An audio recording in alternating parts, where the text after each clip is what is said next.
0 से 3 dx, ये question बनता है हमारा। तो 3 बाहर आया, 1/x का इंटीग्रेशन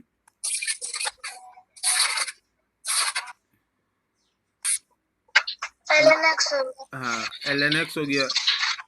अब 3 जब रखेंगे ln 3 माइनस ln 0, ठीक है। अब यहाँ पे ln 0 अनडिफाइंड हो जाएगा, तो इसलिए क्वेश्चन को हम यहीं पे छोड़ देंगे कि ये क्वेश्चन क्या डिफाइन है। हो जाएगा। हाँ, ये अनडिफाइंड होता है। अनडिफाइंड क्या होता है, ये तभी पॉसिबल है, यानी मैं ln 0 की वैल्यू कहना चाहूं तो माइनस इन्फिनिटी वैल्यू बनती है इसकी। अब ये माइनस इन्फिनिटी भी कैसे बनती है, तो उसका एक रूल है, जब हम लॉग को डिटेल्स से पढ़ेंगे मैथ्स में तो आपको उस चीज का ध्यान में आएगा। मैं उसको पढ़ाने को तो यहाँ पर भी पढ़ा सकता हूँ, लेकिन अननेसेसरी टाइम वेस्ट होगा। तो ये ओके सर। हाँ, ये क्वेश्चन सिर्फ इसलिए ही दिया था, यदि इनडेफिनिट इंटीग्रल का रहता है तब तो आप इसको सॉल्व कर सकते हो, और डेफिनेट में है तो 0 की लिमिट नहीं होगी। तो आपको कंफ्यूज नहीं होना है, कभी ऐसी सिचुएशन आए तो आप डायरेक्टली कह दीजिए अनडिफाइंड है, क्योंकि ln 0 वैलिड वैल्यू नहीं देता। और सर कहीं ln क्या है? बेटा लॉग, नेचुरल लॉग को ln कहते हैं। आपको बताया था ln लिख देंगे या log बेस ई लिखेंगे, उनमें से जो भी। यहाँ इन्होंने ln वर्ड यूज कर लिया तो मैंने ln लिख दिया, नहीं तो ज्यादातर मैं log ई लिखना प्रेफर करता हूँ। Yes sir. और कोई डाउट किसी बच्चे का? जो कल मैंने आपको बताया था उसी से रिलेटेड 2-3 छोटी छोटी बातें और बता रहा हूँ आपको, कब किस केस में कैसे क्वेश्चन को सॉल्व करना है। इक्वेशन ऑफ मोशन वाले कंसेप्ट को ही कंटिन्यू कर रहे हैं, आज की क्लास में वही कंटिन्यू करेंगे। कल मैं नया टॉपिक स्टार्ट कराऊंगा, और ये बहुत इंपॉर्टेंट टॉपिक है हमारा, इक्वेशन ऑफ मोशन। तीनों इक्वेशन या चारों इक्वेशन का डेरिवेशन पूछा जा सकता है, किसी एक इक्वेशन का डेरिवेशन पूछा जा सकता है एग्जाम में आपसे, और इनके बेसिस पर न्यूमेरिकल भी। अब यहाँ पे जो मैंने कल बात ली थी वो ली थी हॉरिजॉन्टल मोशन में। जो हमने कल टॉपिक डिस्कस किया था वो एक तरीके से क्या था, हॉरिजॉन्टल मोशन में था। उसमें 3 इक्वेशन आ रही थी, v equal to u plus a t वगैरह। लेकिन यदि वर्टिकल मोशन हो जाए, हमारी जो बॉडी है हम या तो ऊपर की ओर थ्रो कर रहे हैं या वो ऊपर से नीचे की ओर गिर रही है, वर्टिकल मोशन, उस केस में हम कैसे इस काम को करें। तो आपको 2 चीजें ध्यान रखनी है। जब वर्टिकल मोशन होगा तो एक्सेलरेशन हो जाता है g के इक्वल। जब वर्टिकल मोशन होता है तो एक्सेलरेशन किसके इक्वल हो जाता है, g, प्लस जी या माइनस जी। तो कब प्लस लेना है और कब माइनस, इस पे भी बड़ा कंफ्यूजन रहता है। लेकिन कौन सा सबसे आसान मेथड हमारे लिए रहेगा उसको ध्यान करें। तो हम जब थ्रो अप करेंगे, यानी कि ऊपर की ओर थ्रो कर रहे हैं, तो एक्सीलरेशन को नेगेटिव जी लेंगे, और थ्रो डाउन कर रहे हैं या फॉलिंग डाउन कर रहे हैं, वर्ड फॉलिंग डाउन या थ्रो डाउन इस तरह का आ रहा है, यानी कि नीचे की ओर आना, तो ए की वैल्यू प्लस जी लेंगे। जी की वैल्यू क्या लेनी है, 9.8 या 10? तो भाई उससे रिलेटेड बात को गौर से समझ लो। आप जी की वैल्यू 10 सिर्फ और सिर्फ तब लोगे व्हेन गिवन। यदि क्वेश्चन में गिवन है जी की वैल्यू 10, तभी आप जी की वैल्यू 10 ले पाओगे, अदरवाइज जी की वैल्यू 10 नहीं ले सकते, 9.8 लेनी होगी। कई बार जी की वैल्यू 10 नहीं गिवन होती, हम फिर भी ले लेते हैं, क्वेश्चन देख के वो समझ में आता है, और कई क्वेश्चन होता है 9.8 से ढंग से सॉल्व हो पाते हैं, वो आगे हम देखेंगे। अब जब हम ए की वैल्यू ये रखेंगे तो अपने जो 3 इक्वेशन थी पहले वाली उसी के हिसाब से हम इसको कैलकुलेट करेंगे। एक दो और खास बात, बॉडी ऊपर जाए या नीचे जाए उससे रिलेटेड कंसेप्ट और बता रहा हूं। इन कंसेप्ट को ढंग से नोट कर लो, दिमाग में बैठा लो, इसके बिना ये न्यूमेरिकल्स हिलेंगे नहीं, हिलेंगे नहीं। आई एम सेइंग, सॉल्व की बात नहीं कह रहा हूं, क्योंकि ऐसी छोटी छोटी बातें क्वेश्चन के बीच में कही जाती हैं जिसको हम बार बार यूज में लाना पड़ेगा। एक डायग्राम से देखते हैं, ये ग्राउंड है, यहां से हमने एक बॉडी को थ्रो करा ऊपर की ओर, यहां तक पहुंची, फिर वहां से ये नीचे की ओर आई। तो ध्यान देना, जितना टाइम ऊपर जाने में लग रहा है उतना ही टाइम ऊपर से नीचे आने में लगेगा। नीचे से ऊपर जाने का जितना टाइम है सेम टाइम नीचे से ऊपर। एक बात, दूसरी बात, किसी भी पर्टिकुलर लेवल पे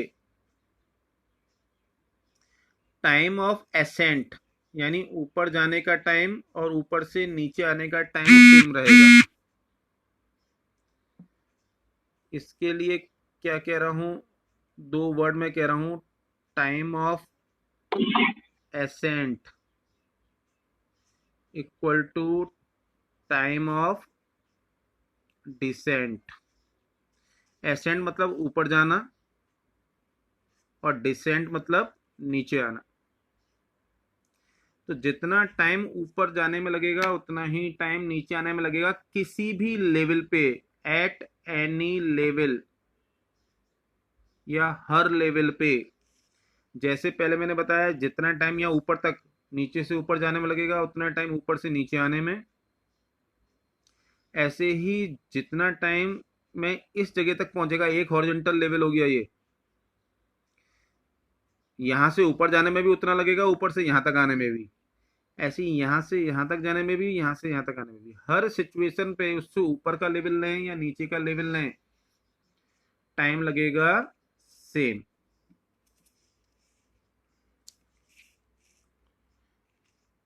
एक बड़ा सिंपल सा क्वेश्चन है, दिमाग लगाइए मेरे साथ साथ इस पे, इसी कंसेप्ट पे ले रहा हूं मैं।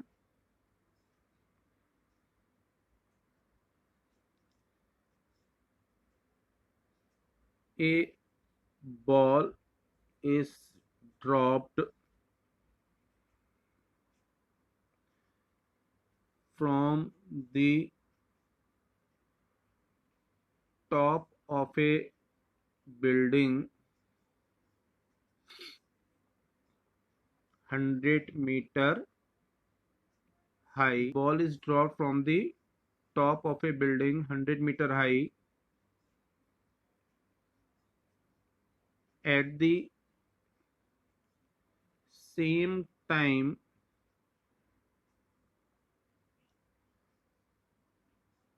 another ball is thrown up with such a speed that it can just reach the top of building. It can just reach the top of building. Calculate height from the ground and time when they meet during their motion. बड़ा लंबा question हो गया, बहुत से लोगों को समझ में भी नहीं आ रहा होगा ये मैंने क्या क्या कितना कितना लिख दिया। कोई टफ नहीं है, जब आप क्वेश्चन को बाद में और ढंग से पढ़ेंगे तो लगेगा ये बहुत इजी है, लेकिन 4-5 लाइन में क्वेश्चन जाना और फिजिक्स का क्वेश्चन जाना अजीब सा लगता है। तो एक बार समझते हैं कह क्या रहा हो, इसे डायग्राम में कन्वर्ट करते हैं। अभी क्वेश्चन हम पूरा दोबारा पढ़ेंगे, उसको ढंग से समझेंगे ये कह क्या रहा है क्वेश्चन। और जैसे आपसे पहले भी करा था, न्यूमेरिकल का तरीका क्या होता है, एक तो डायग्राम में कन्वर्ट करो और दूसरा गिवन वैल्यूज को सिंबल में नोट करो। अच्छा, एक चीज और ले ले रहा हूं यहाँ पर मैं, given g equal to 10, acceleration due to gravity की जरूरत पड़ेगी वर्टिकल में, तो मैंने उसकी वैल्यू 10 मान ली कैलकुलेशन को आसान करने के लिए। Let's start discussing the question. Bar bar read करने से कुछ नहीं होगा। ए बॉल इज ड्रॉप्ड, जब भी वर्ड ड्रॉप्ड आएगा तो आप लेंगे u इक्वल टू 0। ड्रॉप का सेंस क्या होता है, हमने किसी चीज को ऊपर से छोड़ दिया, लेकिन ड्रॉप्ड की जगह हमारे पास थ्रो वर्ड आ रहा है बिल्डिंग के ऊपर से, तो u 0 नहीं होगा, ड्रॉप्ड, वहां पर u क्या हो जाएगा, 0। From the top of a building 100 metre high, ये हमारी एक बिल्डिंग हो गई, इसकी हाइट दे रखी है 100 मीटर, तो यहां पर u इक्वल टू 0 हो गया। यहां से कोई बॉल को हमने ऐसे ड्रॉप करा,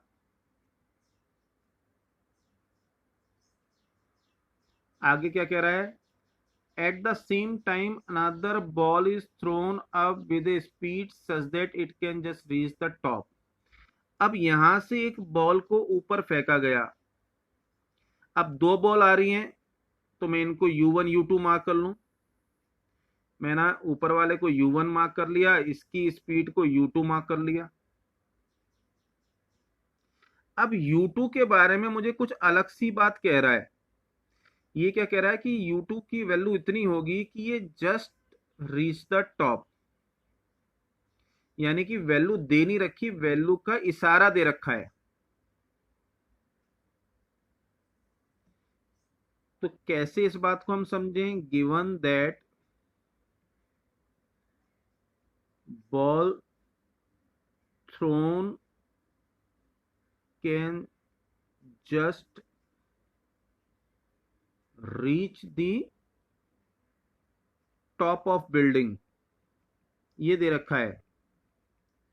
so therefore u2 equal to हमें निकालना है, और इसके करस्पॉन्डिंग v2 0 होगा, क्योंकि जब सीधे टॉप तक पहुंचेगी खाली तो वहां पे जाके ये रुक जाएगी, पकड़ लिया तो ठीक, नहीं तो नीचे गिरेगी। तो इसका मतलब क्या होता है, टॉप तक जाके वापस गिरना, तो v2 0 हो जाएगा। और जितना डिस्टेंस इसने चला, जो हम s फॉर्मूले में रखते थे, यहाँ h कहेंगे, वो हो जाएगा हमारा 100 मीटर, और a की वैल्यू हो जाएगी -g, क्योंकि ऊपर की ओर थ्रो करा। अब कौन सी इक्वेशन लगाएं, by v square equal to u square plus 2as वाली।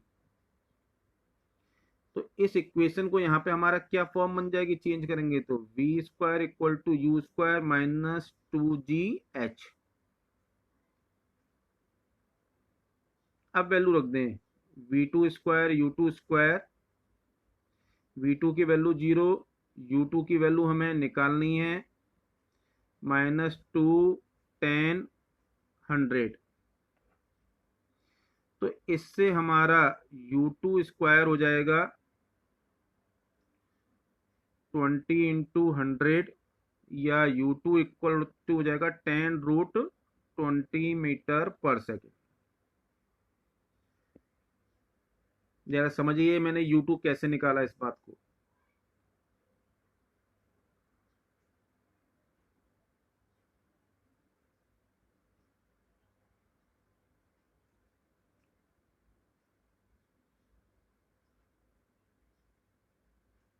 ये वैल्यू गिवन भी हो सकती है किसी क्वेश्चन में, यहाँ मैंने ले रखी है। हाँ बोलो बेटा, कोई बोल रहा है? सर वो u2 इक्वल टू 20√5 नहीं लिख सकते? बेटा करने को भी कर सकते हैं, मैंने तो सिंपल सेंस में लिख दिया। अभी आगे इसका स्क्वायर करना होगा, वो सब कैलकुलेशन की छोटी बात है, आप उसकी टेंशन मत लो। आप कोशिश करो उसके पीछे की फिजिक्स से समझ में आनी चाहिए। सर हाँ सर इसमें ग्रेविटी नेगेटिवली है तो माइनस से आ जाएगा। हाँ, तो बेटा एक ही जगह माइनस लगाएंगे, या तो फॉर्मूले में लगाएंगे या वैल्यू में, दोनों जगह नहीं लगा सकते एक चीज को, ठीक है।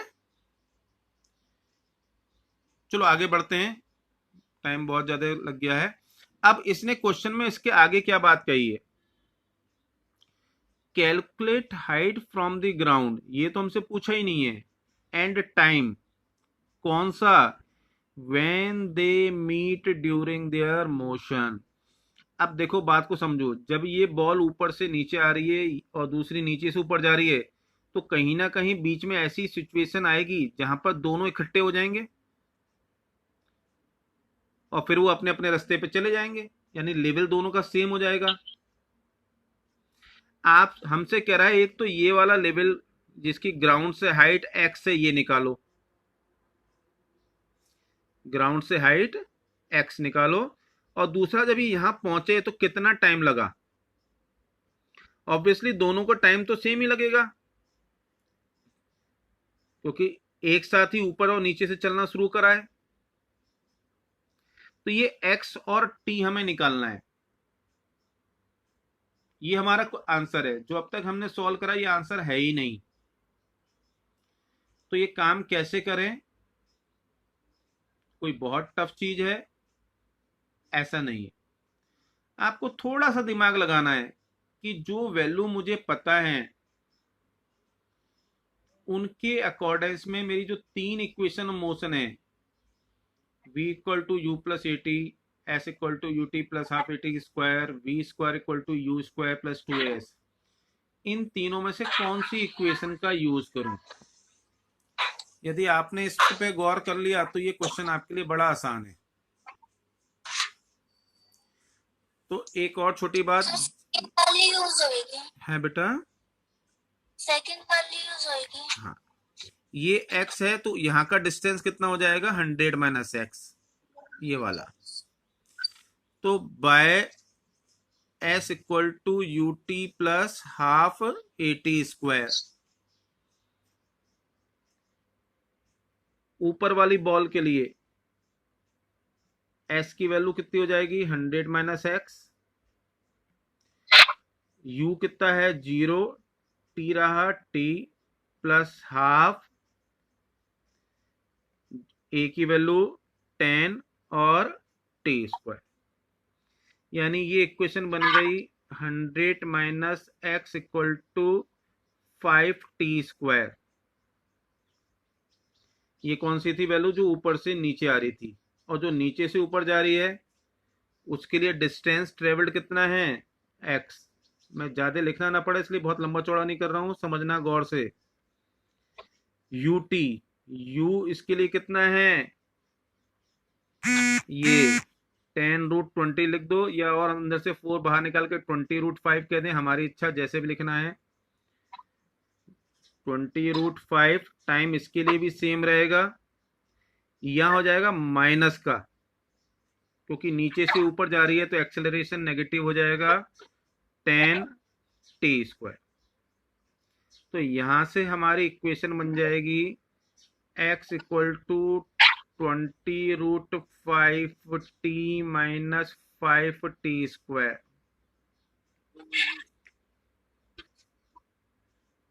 अब जरा हमें इन दोनों इक्वेशन को सॉल्व करना है। अब यहाँ दो अननोन है और दो इक्वेशन है, इनका कोई नाम मार्क कर दूं 1 एंड 2। तो देखो बड़े आसानी से हम गौर से इक्वेशन देखें, यदि हम इन दोनों इक्वेशन को ऐड करेंगे तो लेफ्ट साइड से x कैंसिल आउट हो जाएगा और राइट साइड से t स्क्वायर वाला। ऑन एडिंग इक्वेशन 1 एंड 2, तो 100 माइनस एक्स प्लस एक्स, और यहां से था आपका 5t स्क्वायर पहले वाले से, दूसरे से था 20√5t माइनस 5t स्क्वायर। तो बेटा जी ये 5t स्क्वायर कैंसिल आउट हो गया और ये x कैंसिल आउट हो गया, तो 100 इक्वल टू 20√5t, तो हमारा t कितना हो जाएगा 100/20√5, 20 से गया 5, तो 5/√5 कितना हो जाएगा √5 5 सेकेंड, इतना टाइम लगा। आप आंसर √5 में छोड़ सकते हैं। अब दूसरी चीज पूछिए डिस्टेंस, तो put into any of these equation जो हमारी ऊपर बनी थी, किसी भी एक में पुट कर दें तो हमें दूसरी वैल्यू मिल जाएगी x की। लेट से मैं पुट कर रहा हूं 2 वाली में, तो 2 इक्वेशन में क्या था, 20 √5t माइनस 5t², ये इक्वेशन थी हमारी। तो 20 √5 इंटू √5 माइनस 5 इंटू √5 का स्क्वायर। बेटा √5 इंटू √5 5 हो गया, इंटू 20 100, और ये √5 का स्क्वायर 5 इंटू 5 25, यानी कि 75 मीटर की हाइट पे ग्राउंड से ये दोनों मिलेंगे। मैं फिर पूरा क्वेश्चन समझा रहा हूं, गौर से समझिएगा, लंबा क्वेश्चन है।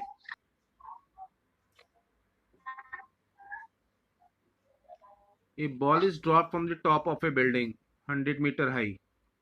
यहां से एक बॉल को ड्रॉप कर रहे हैं। बेटा गौर समझना, बहुत टफ क्वेश्चन में आता है, ये कॉमनली पूछे जाते हैं। और उसी समय एक नीचे से ऊपर की ओर बॉल थ्रो करी जा रही है। कहा जा रहा है कि कब मिलेंगे नहीं मिलेंगे। तो ऊपर से आने वाली बॉल के लिए फर्स्ट मार्क किया, तो उसके लिए U1 0 है। जब ये रास्ते में मिलेंगे तो कहा गया कि इतनी स्पीड से थ्रो करा जा रहा है कि ये U2 वाली बॉल जस्ट टॉप तक पहुंचेगी। तो उसके लिए U2 हमें निकालना है, V2 0 होगा। हाइट कितनी ट्रेवल करेगा वो 100। तो जब हमने इसके हिसाब से कैलकुलेट करा तो हमारा जो इनिशियल स्पीड आ रही है वो इतनी आ रही है।